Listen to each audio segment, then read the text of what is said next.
Hello, my name is Emmanuel Dabney, museum curator at Petersburg National Battlefield, and we're here with one of our archaeologists, Nick, who is working on a specially funded project that the National Park Service is providing funding for, looking to discover housing for enslaved people at our one plantation site in the park, the Grant's headquarters at City Point Unit. The site that was owned by the Epps family, English immigrants to Virginia in the 1600s, who became large slaveholders by the time of the Civil War. The site that we have Nick working on right now is sort of exploratory. We're not exactly sure where some slave quarters were built in the late 1850s, other than in the south lawn of the Epps family home site. And so that is kind of what we are trying to find at this particular location. Haven't quite discovered that yet, but Nick will tell you a little bit more about what he has found. Yes, so we started with a 1 meter square unit and have since expanded it into a 3 meter by 1 meter trench here. A handful of years ago, they had done shovel testing across the lawn, the south lawn here, and had identified a potential feature that they said might have been a cellar. This was corroborated by ground penetrating radar that had been done, I believe, in the late 80s, Emmanuel? Yes, and they found some utilities around, but really what we're looking at was a potential cellar feature that might have been associated with enslaved people on the plantation here.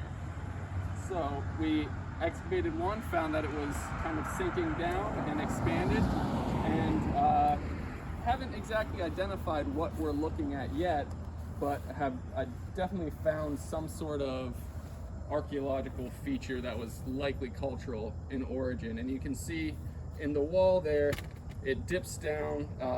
The hole that you see in the wall is actually a unique feature. That is a gopher hole, most likely, or some sort of rodent burrow.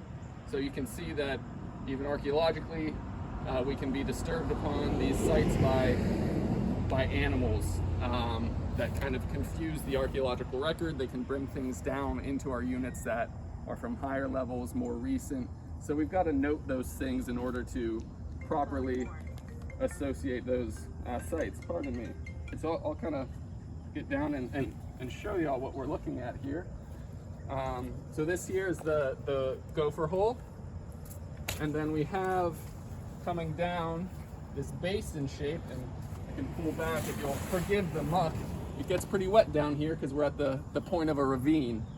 But you see we have this basin shape here that was likely cultural. We found a lot of intact glass fragments, some ceramic pieces likely from the 19th century. And then we have this over here is soils where we know no one had lived, so it's pre-human soils there, so that's out of any cultural. And then right under this level, we have this dark soil that's appearing, and that we found a whole lot of iron, nail, and bolt fragments, charcoal, and some materials from processing iron potentially. So we're thinking that could be associated with a stable or Union encampment here in the 19th century, potentially as a way of a foundry or making horseshoes, things of that nature. So because of that, it comes down into the corner, and it got a little muddy, but we found a brick in this very southern corner that's not exposed fully, and we wanted to find out more about that brick. So we expanded it one more, and that's the process I'm doing right now of taking down a 1 meter unit to see if we can expose more of this brick, to see if it's part of an intact foundation, potentially part of a cellar, or anything else like that, and try to help us identify what these features we're looking at could be. Emmanuel, anything else from you? Not yet. But keep your eyes peeled to our social media pages, because if we find something, we'll let you know.